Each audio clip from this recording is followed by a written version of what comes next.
and well-being program wouldn't be complete without the well-being part. After a year spent in immense worry for our health, the health of our dear ones with the COVID pandemic, so many of us have started asking the right questions about health. How to build a lifestyle that brings well-being into our lives. What should we eat? How should we sleep? What are the things to look out for? Where are the changes that we require? And who shall be telling us about it?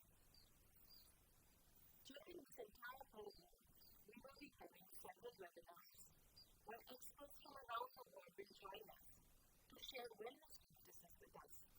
No matter what age, no matter what problem that we face, there's always something that we can do to make those little changes in our life, giving us an advantage, building our immunity, taking care of ourselves, not just physically, but also mentally.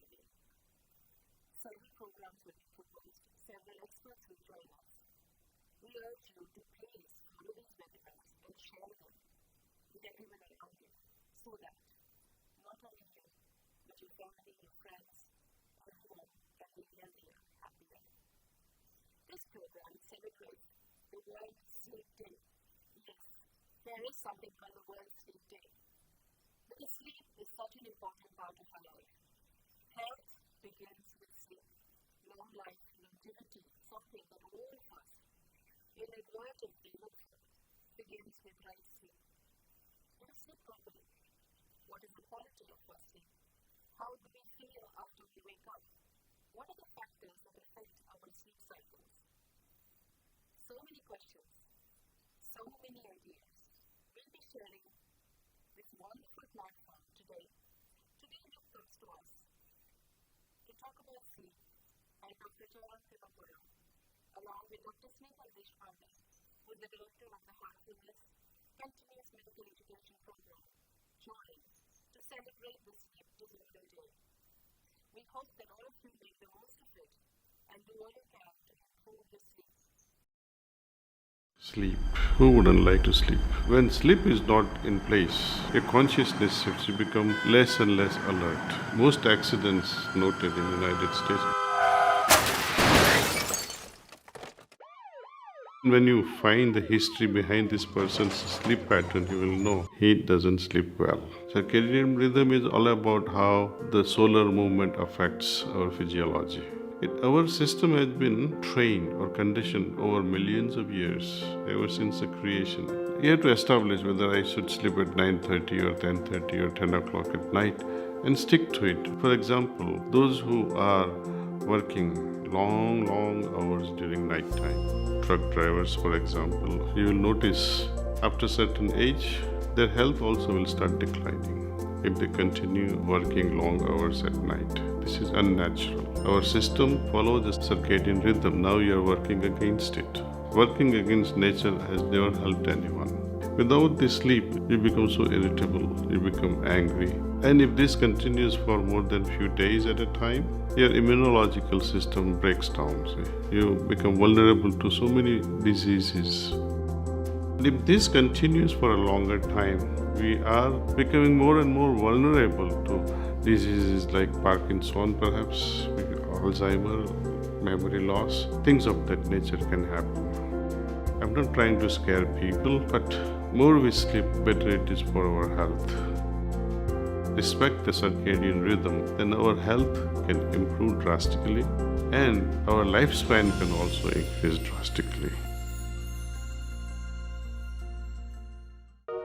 A very good evening and namaste from Heartfulness Wellness and Yoga for Unity. Sri Ramchandra Mission has hosted this very special program for the next 100 days. We started on 14th of March and this program is going to continue until 21st of June. It's a very special online event. We have named it Yoga for Unity and Well-being. So this 100-day program, it's a very good opportunity for all of us to re-educate ourselves on various domains of wellness and especially yoga and how do we apply yoga to our daily life. So we have a lot of organizations which have joined hands and expressed their thoughts to take across the well-being to each of their employees. So it's so wonderful to have that feeling that we are going to connect hearts together and connect the well-being of so many people all around the world. So we begin with our very first well-being webinar for everyone. And I welcome one and all who is attending it. And we have three special guests. In fact, we have Luke Coutinho, who is globally known to everyone. He's a holistic lifestyle coach in the field of integrative medicine. He practices world over. I mean, there's not a country which I can say is not there. He is the author of the bestseller book, The Great Indian Diet, and of course, his nutritional capabilities, the capabilities as a coach, and also the talks which he gives are amazing. He continues to inspire us in the field of well-being. So welcome, Luke, to this Thank show you, Doc. and to this Thank you so much. webinar. And Thank you of for course, having me. yeah, I'm really glad that you accepted the invitation. Thanks a lot. And yes, we have our very own Dr. Jayathima Puram, who is an academic hospitalist and an internal medicine specialist in the WellSpan York Hospital. He has made it all the way, of course, virtually from New York. He has a very special interest in research and several articles which are published in medical journals. He is the recipient of the Gold Humanism Award. He's an outstanding teacher of the year and a resident of the year award. He has completed many research projects on heartfulness meditation and its effects in lowering stress levels and burnout, and also sleep. He is a TEDx speaker. So today, my dear friends, we are going to speak on well-being and sleep. Needless to say, we are all as human beings, sleep is very natural to us, but to all the organisms. But it is we who ourselves as human beings deprive ourselves of sleep. So we are here in for a very interesting discussion because most of the problems we face today, needless to say, if we trace the root causes, is the sleep. So coming to you first, Luke, there is a wonderful thing which we have all heard, which is known as the circadian rhythm. Can you tell us a little bit about it, the effects it has on sleep and the health of an individual? Great. Thank you. Thank you so much. Thank you for having me part of this platform with, such a privilege to be with Doctor, with you and everyone. My respect to Daji for creating this beautiful movement around the world. Before I even start talking about sleep, I have to take 2 minutes to talk about the fact that whenever I'm in New York, I'm with my patients and they're stressed out and I just pick up the call. I speak to someone in heartfulness. I say a patient needs help and I'm usually at Sloan's, I'm usually at Mount Sinai, and within 45 minutes, I get a reply back saying someone is arranged. And, that same evening, they have a session of heartfulness. And it's incredible the network that Daji has built across the world with everyone to support it. So full respect. It's added so much of value to lives. And I'm looking forward to seeing Dr. J's research as well, regarding stress and burnout. It's fabulous because to come back directly to your question, sleep is medicine. I mean, 10 years ago, we would have just looked at it as something that we need to do. Today, we understand scientifically and medically that all healing and repair and growth and hormonal balance happens while we are in a state of complete deep rest, which is sleep, which is one of the reasons why we do sleep. I think the focus on sleep right now has to be absolutely huge because we can have the best medicine, we can have the best food, we can exercise, but if we're unable to sleep well, and which is why we've been studying the circadian rhythm. It's always existed. It's not our invention. It's been there. Is the circadian rhythm, in short, is the way we respond to light and dark. We have a suprachiasmatic nucleus in the hypothalamus region of our brain, and that responds to light and dark. So when you have sun, you have moon, you have early morning sunlight, you have late evening sunlight, all of this is corresponding and speaking to the suprachiasmatic nucleus that controls hundreds of functions in the human body. So for example, as the sun is setting, Okay, it's giving a signal to the brain to start producing more melatonin. Now, melatonin is a sleep hormone. It's not just a sleep hormone. Today, it has been classified scientifically also as an anti-cancer hormone. Melatonin is not just to put us to sleep, but melatonin is a hormone that roams around your body looking for proliferation of cells in the human body. It is so deep, yet so simple to understand the role of sleep when it comes to every disease that exists today. So melatonin, okay, is connected with the circadian rhythm. So what happens in today's lifestyle? You know, the sun sets, it gets darker, but all our bright lights come on, especially from our gadgets, our iPads, and our phones. I'm not saying we can change this, but we can manage it better. You know, like putting our gadgets off 1 hour before bedtime so that we can actually start, you know, setting that melatonin tone in our body before we sleep. What is the circadian rhythm? They're the laws of nature. We have a rhythm. Our heart beats with a rhythm. Our pulse beats with a rhythm. Our breath, there's a rhythm. Everything working in the body is a rhythm. The circadian rhythm is the rhythm that controls us through nature. So I always try to explain the circadian rhythm with a simple example. You can be the best baker in the world and you've made the best dough for your bread. Okay, it's perfect. And you put it in an oven where the temperature is wrong by even a degree. You have the best dough, but it won't rise because the environment is wrong. The circadian rhythm creates that environment within us.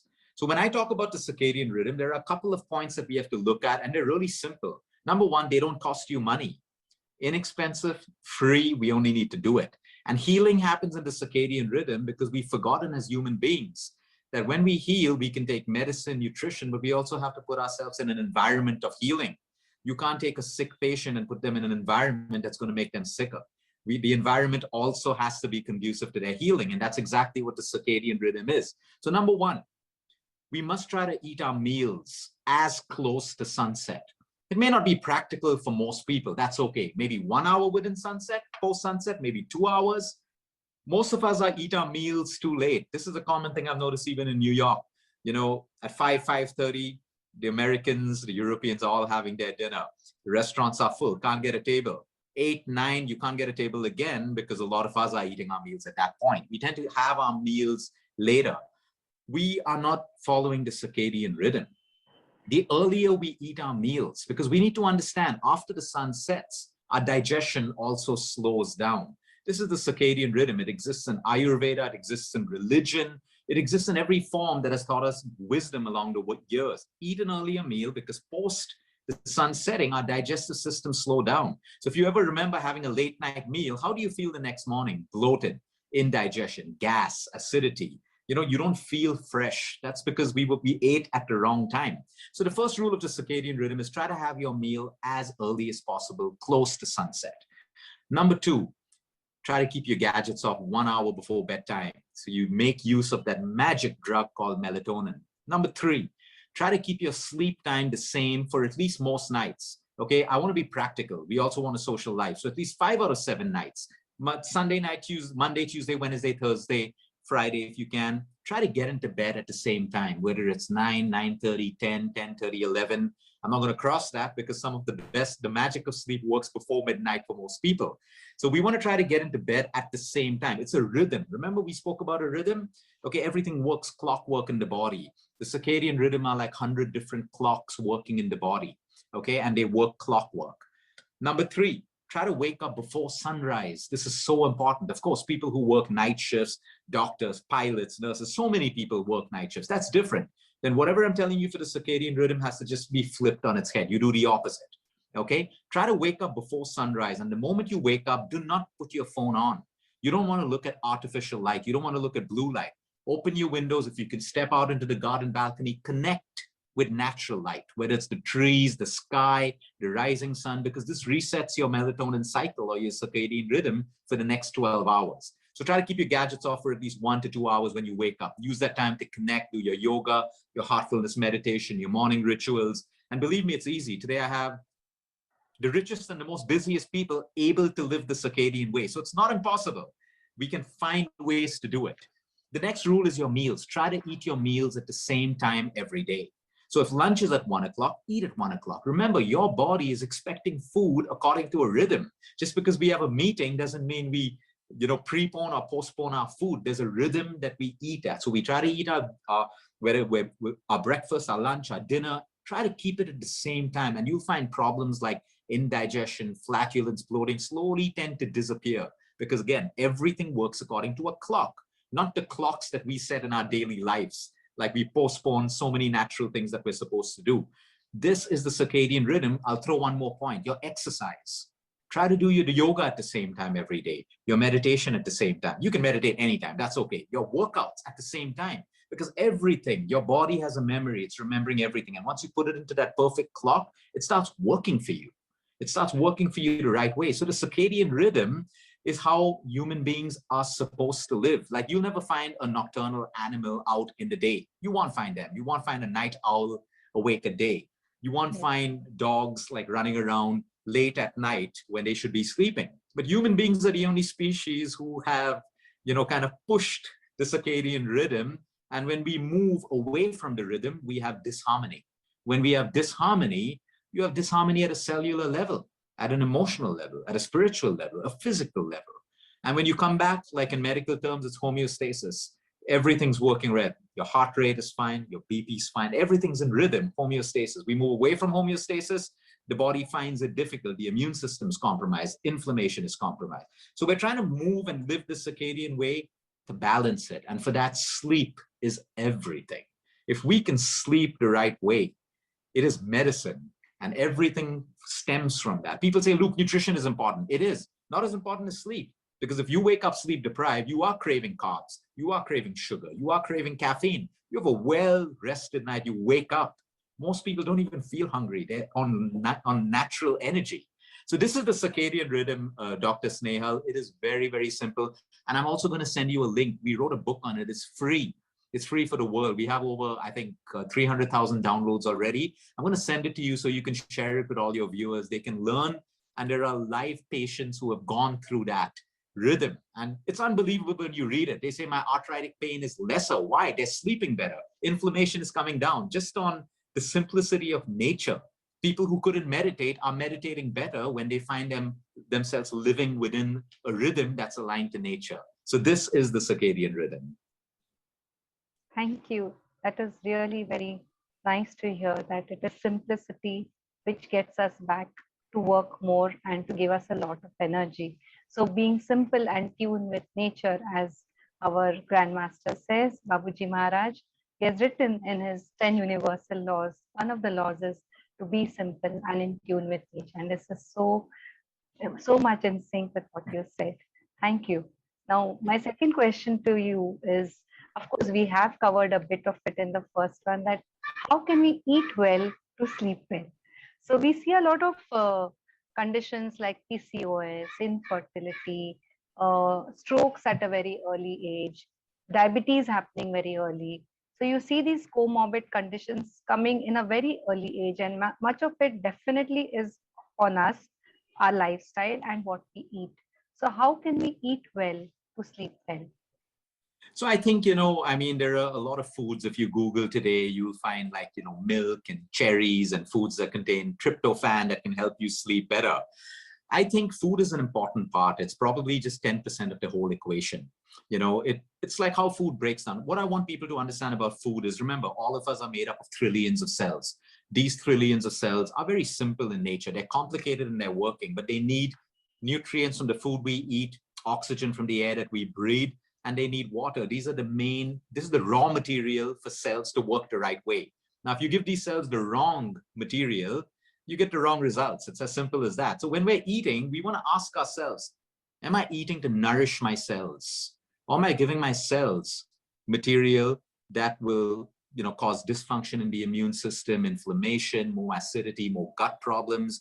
So again, I want to tie this into research that we've done. People who eat their meals earlier, okay, we've had even insomniacs who have said, look, with the evenings we eat earlier, we sleep better at night. We need to understand, if we're sleeping within an hour of going to bed, okay, we've eaten carbohydrates. Carbohydrates break down into energy. I've gotten into bed, my carbohydrates break down an hour later, and I have a spike in my blood sugar levels, energy. So some people are restless in bed. So keeping that gap between bedtime and eating is extremely important. As we move towards nighttime, the body will utilize more fats, good quality fats and protein, because the fats are going to be used for repair, for hormonal function. The proteins are going to be used as the building block of all cells. We should have carbohydrates. I don't support zero carb diets. I may support low carb for the right reasons, or healthy carbs. So we should have carbs, but I would prefer to get my carbs in towards the earlier part of the day, morning, afternoon, because I need energy to get me through my day. At nighttime, I don't need energy. I'm preparing to sleep. I need more protein and fat. So you want to look at your macronutrients, have more protein, more healthy fats on your plate, according to your medical condition, or if you have a condition, and carbs, have carbs, but fewer good quality carbs. 2, don't eat close to your bed. Number 3, genuinely, milk contains tryptophan. Cheese, dairy products, they have tryptophan, which is a precursor to melatonin production. So there are certain foods that can help you, satisfying foods. A lot of people say, I have a cup of hot chocolate, or I have a piece of chocolate and I sleep better at night. Doesn't work for everyone else, because sometimes chocolate is a stimulant. So you see, it's different for everyone. I always say what Heartfulness teaches us, to connect with our heart. We should mindfully also listen to our body. Our body is always telling us what to eat at the right time. But if we're not listening and we've already filled our heads in with different diets and extremes, we miss what the body is really asking for. So I encourage people to be mindful, because today, no matter what level we've reached, I still can tell you honestly, I can't tell you what is right for your body. Your body has to tell you what's right for you. I can tell you theoretically, according to your condition. But there are so many people who say, Luke, when I have that cup of milk before sleep, I sleep like a baby. I say, go ahead and do it. Why aren't you doing it? Good quality milk, have it. You're vegan, don't have it. Respect, whatever it is that you want to do. But listen to your body. Listen to your body, and it tells you what to do. Now, if I'm gonna have spicy food, junk food, high sugar food right before I sleep, that's creating energy. Blood sugar levels are spiking, short bursts of energy. I'm gonna have a restless night. So it's very important to see. Like, if you wake up with feeling good today, this morning, like, always reflect. We learn through reflection. What did I eat last night? What time did I eat last night? Wow, this really works for me. And that's how we start building our own self-care plans when it comes to nutrition, exercise, by reflecting on what works for us. And like I said, you can have the best food, but if you're unable to stop the chatter in your mind or in your heart before sleeping, even that doesn't work. So which is why you got to tie it in with, again, the meditation, what exercise you did that day. It's all integrated. It's everything together that works for a good night of sleep. Wonderful. There's so much in little things in life, and understanding the whole process, what our body needs, how can we be in sync with our mind, body, and heart. I think that is the capsule of energy which we can offer to ourselves. So indeed, sleep is a capsule of energy, as we say. So going on to Dr. Jai, I would like to ask you a very important question. We see so many people around us who are irritable. We have seen so much of a rise in ADHD children. So what effect does sleep have on the behavior of an individual? It may be a child, it may be an adult. Thank you, Dr. Snehal, for having me today. And Luke, thank you so much for this wonderful, wonderful presentation on the essential, sleep as an essential requirement, a good quality sleep as an essential requirement for health and wellness. This is so very well put, Luke. Thank you for that.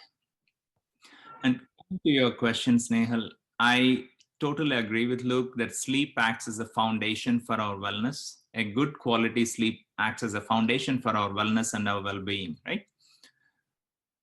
And this is, it's very interesting to see that when we don't get enough rest for the mind, right? Take an example. Take a night when you have not slept well. In the morning, how are you? How's your emotional state? Not so great, right? It's a matter of common observation that when we don't get enough sleep, we are grumpy. We don't want to interact well with others. Nobody wants to come near us. They want to run away from us, right? And this also applies to kids as well. Right? Kids don't behave the same way as adults do. Imagine kids being woken up very early in the morning, right? And then they go to school. And when they go to school, do you think they can sit still? Do you think they can listen to their teachers? Probably not, right? And if kids are not able to sit still, if kids are not able to pay attention, right, guess what happens? They get seen by a pediatrician or someone who is able to counsel. And because of these symptoms, they often get diagnosed with ADHD. I'm not saying that ADHD is not a diagnosis, but the symptoms that kids exhibit when they don't get a good night's sleep can mimic many symptoms of ADHD. Maybe what that kid actually needs is a good night's sleep. Try and see if you can provide that good night's sleep for that kid, right? The second thing, poor sleep, what it does is it increases our susceptibility to stress and anxiety and emotional states such as anger or frustration. Right? Our ability to tolerate, our ability to put up with the environment goes down. Our ability to be in harmony with the environment goes down. And there is a very good science behind it. Just like how all the cells produce metabolic waste products, in a similar way, our brain also produces metabolic waste products, right? And when these metabolic waste products are there, they need to be cleaned out. The brain has a system, it's called glymphatic system, very similar to the lymphatic system, but the brain doesn't have lymphatic system. They call it the glymphatic system, right? When we go to sleep at night, when the brain waves slow down as we get into the deeper stages of sleep, when we get into this deepest stage of sleep, something magical happens.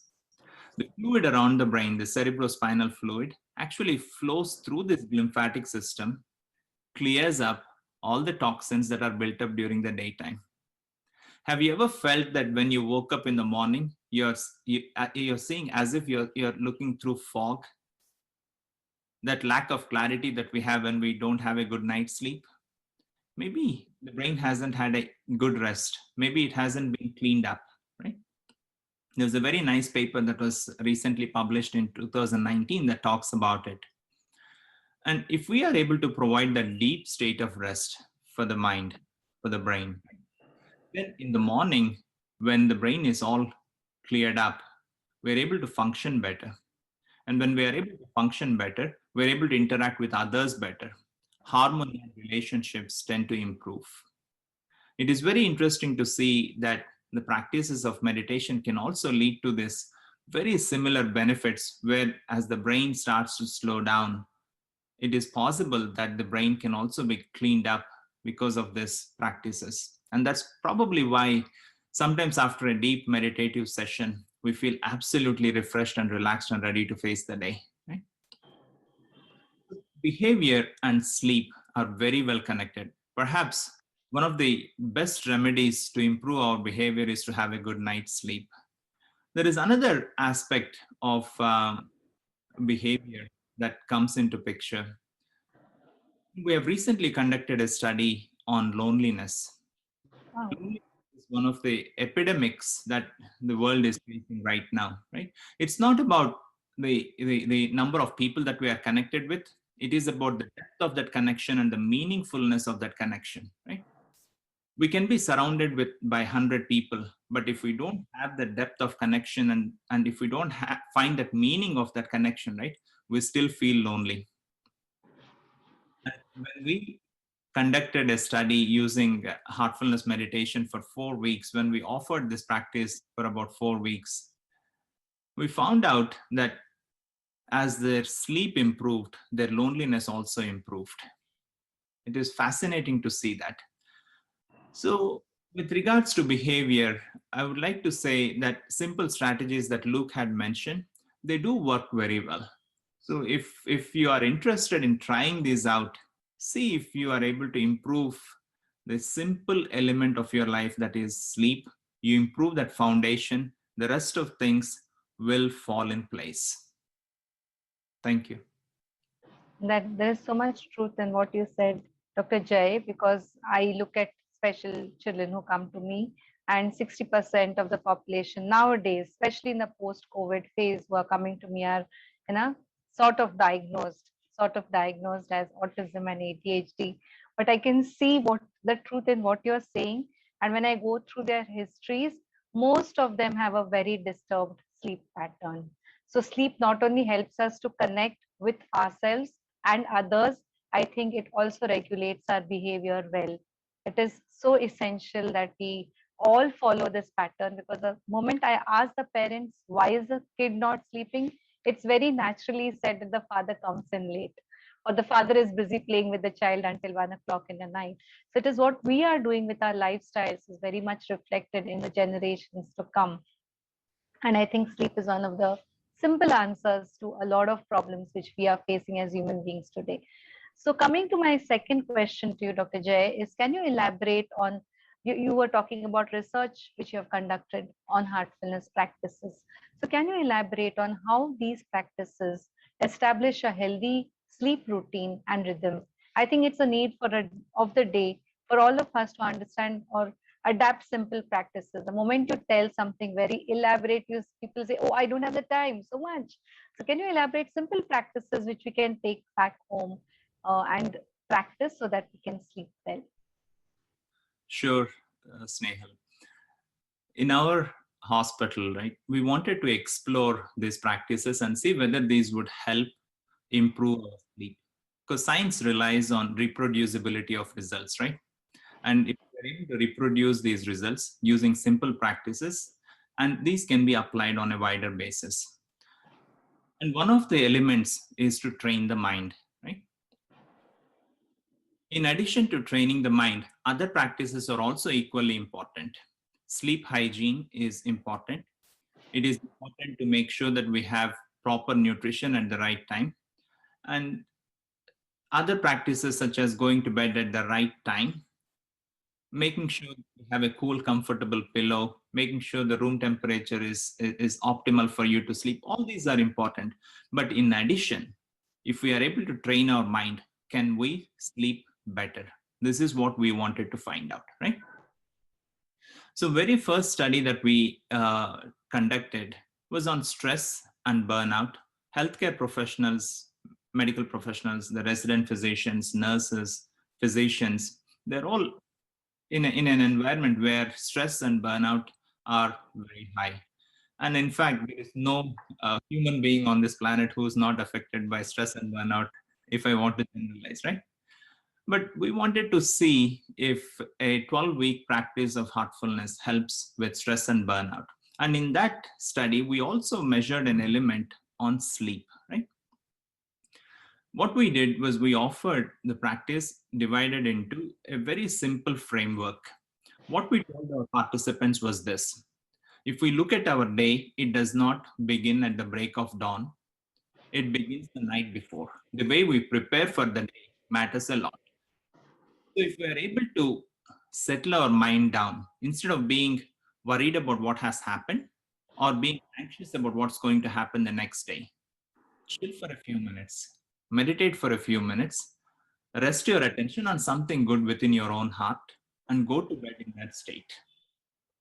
Hopefully that produces a deeper and relaxed state of sleep. And when you wake up in the morning, you're a little bit more refreshed. When you're refreshed, utilize that opportunity to consolidate that state of refreshed feeling. Meditation helps consolidate that feeling, right? And when you consolidate that state of refreshed feeling within, it can help you go through the ups and downs of your day-to-day life in a much better way. But having said that, right, there is so much that happens during the daytime, and so many things get thrown at us. We carry those stresses and strains with us. And what do? We go home and interact with our friends and family members, right? And when we carry those stresses and strains with us and interact with our friends and family members, it may not be the pleasant interactions that we would want. Somehow these stresses and strains, they rub off on others too, right? But if there is a way we can remove these emotional influences of the day, then it can help have a good evening.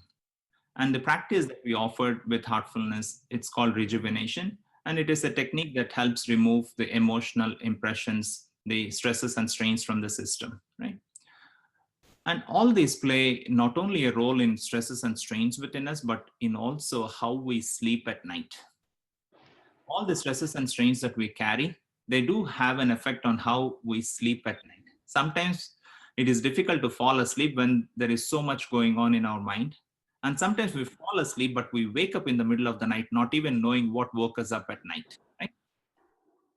Sleep is a very good office assistant. It keeps a record of all the emotional files that we have gone through during the daytime, right? There are some files that we process and some files we don't process. We just put them aside, right? And the office assistant wakes us up at night and says, boss, you have not processed this file. What do you want to do with it, right? So try and see if these meditative practices, especially the heartfulness meditation practice that I am familiar with, helps us process these emotional files in a much better way. Before we go to bed, acknowledging the day, right? Saying that, you know what, these are the areas that I messed up, right? And I will work on them, right? When we do that, what happens is this office assistant has been informed. We told the office assistant that we already know that these are the emotional files that we are planning on processing. Now the office assistant says, boss already knows, let me not wake this guy up, right?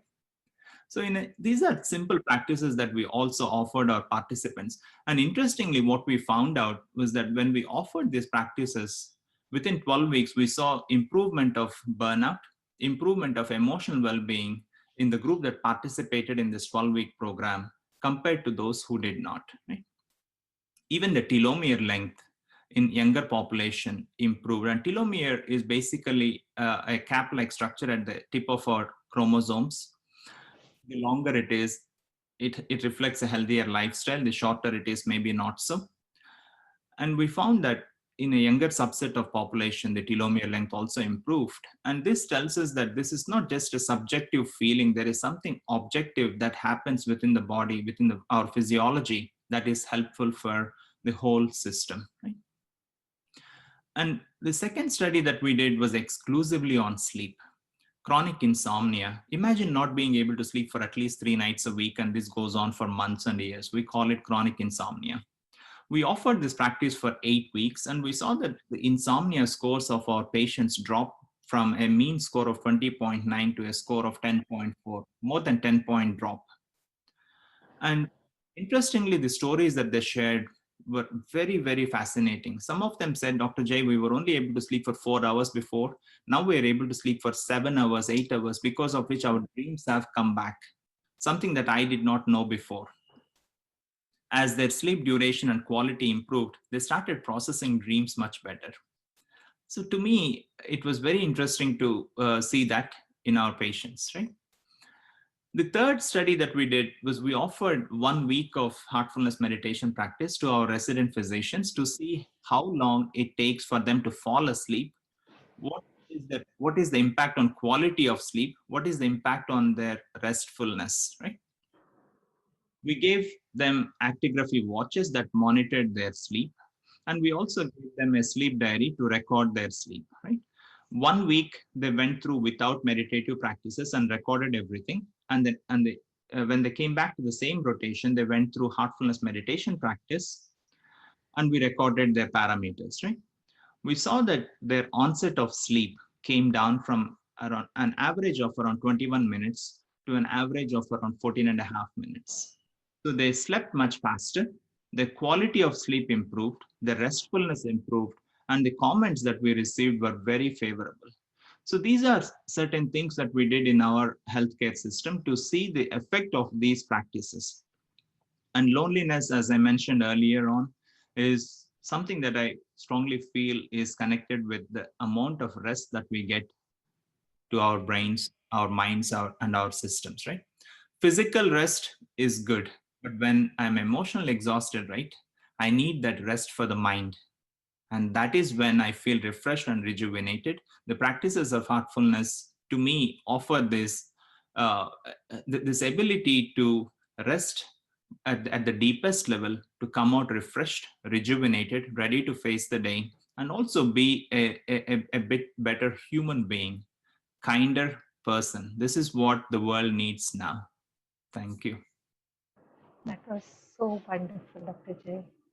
We have learned a lot from you today. And when I look and reflect back at the couples who come to us for these programs for heartfulness, for infertility, I think I can now relate what you're saying. There's a lot of baggage which we all carry.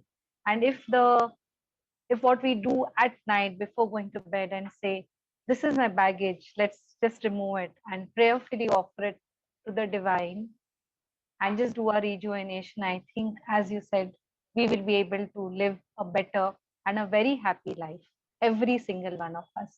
I think both of you have been very good and wonderfully sharing your experiences. I wish we can go on for a longer session, but yes, with the constraints of time, I think we have done a wonderful job. We should get together and have a good symposium on sleep sometime later, which I look forward to. And I would definitely welcome you all to Kanha, because Kanha is a place where all of us have to visit sometime, because it's a place where you can just stay and relax, rejuvenate, and re-energize yourself. So thank you. Thanks for being with us. Thank you so much, Sneha. And doctor, thank you so much. I mean, I'm going to look differently at insomnia now with that massive research you shared.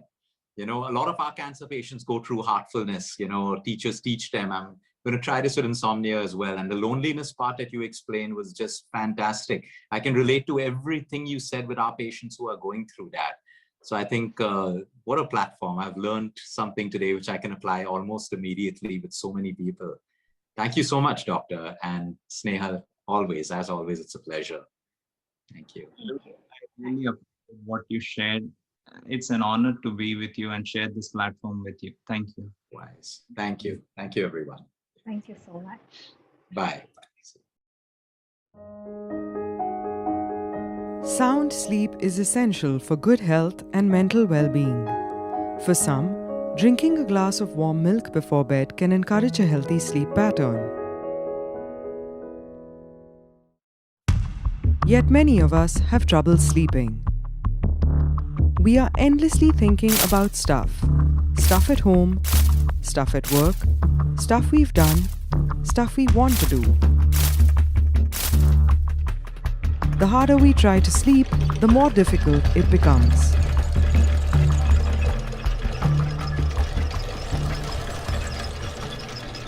Before reaching for the pills, try this very simple mental exercise. Lie down and close your eyes gently. Imagine there is ice about 8 inches above your head. Now, imagine the coolness from the ice traveling down towards your head.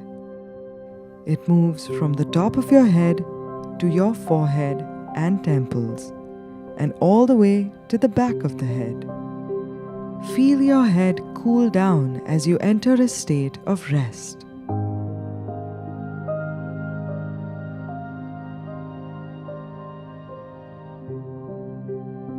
Continue with this till you fall asleep.